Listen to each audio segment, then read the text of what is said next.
বিসমিল্লাহির রহমানির রহিম। আমাদের একটা সেগুন গাছের বাগান বিক্রি করে দিলাম প্রায় 40,000 টাকায়, শুধুমাত্র লেবু চাষের জন্য।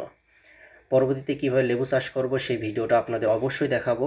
আমরা বাসা থেকে বেরোচ্ছি, কারণ হলো আমাদের যে মেহগনি গাছের বাগানটা বিক্রি হয়ে গেছে, সেই বাগানে লোকেরা এসেছে গাছগুলো কাটার জন্য। আমরা সেখানে উপস্থিত হই, প্রায় দিকে যে গাছগুলো প্রায় অর্ধেক কাটা শেষ। ব্যাপারী সাহেবের সাথে কথা বলি যে কিভাবে গাছ কাটা হচ্ছে কি হচ্ছে না। কিন্তু ব্যাপারী সাহেব আমাদের খুবই একটা মর্মাহত তথ্য দিল, এবং শুনে খুবই খারাপ লাগলো। বলল যে আমাদের কিছু টাকা লস হয়ে যাবে। কারণ কি? বলল যে এই গাছের ভিতরটা অনেকটা নষ্ট হয়ে গেছে, সারি হওয়ার পরেও ভিতরটা নষ্ট।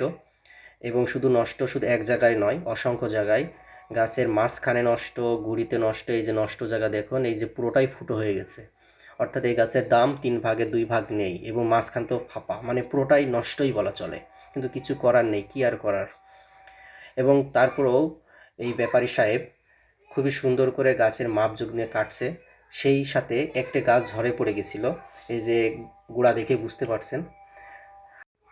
আমাদের এই মেহগুনি বাগানে একটা ঘোড়া নিম গাছ আছে, সেই ঘোড়া নিম গাছটাই পড়ে গেছে। সেই ঘোড়া নিম গাছের কিছু কচি পাতা আছে, সেই পাতা ছাগলের জন্য আমি সংগ্রহ করলাম। এটা বাসায় ছাগল আছে 3-4টা, সেই ছাগলের জন্য আমি নিয়ে যাব। ছাগল এই পাতা খুবই সুন্দরভাবে খায় এবং কোনো নষ্ট করে না সাধারণত। এবং আমার দাদার হাতে লাগানো একটি খেজুর গাছ আছে, আল্লাহ দাদাকে বেহেশত নসিব করুক। দাদার হাতের খেজুর গাছটা এখনও এই জমিতে অক্ষত আছে। অনেকগুলো খেজুর গাছ ছিল, তার মধ্যে এখনও একটা জীবিত আছে।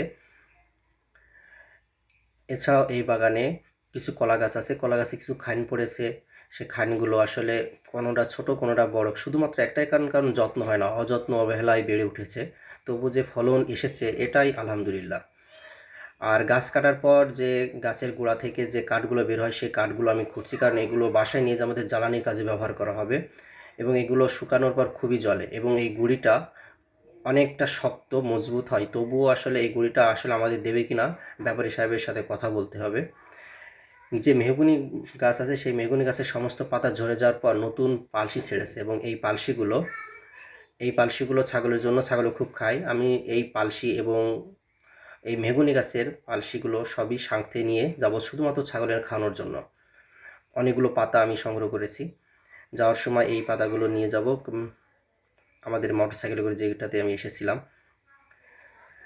এই গাছগুলো বেশি মোটা তাজা হয়নি, তবুও যতটুকু মোটা তাজা হয়েছে ততটুকু দিয়েই ব্যাপারী সাহেব বললো যে এই যে লোকালি যেভাবে খাট বিক্রি হয়, যেমন সিঙ্গেল ডাবল লোকালি যে চেয়ার বিক্রি হয়, সেই কাঠের জন্য এগুলো ব্যবহার করা হবে।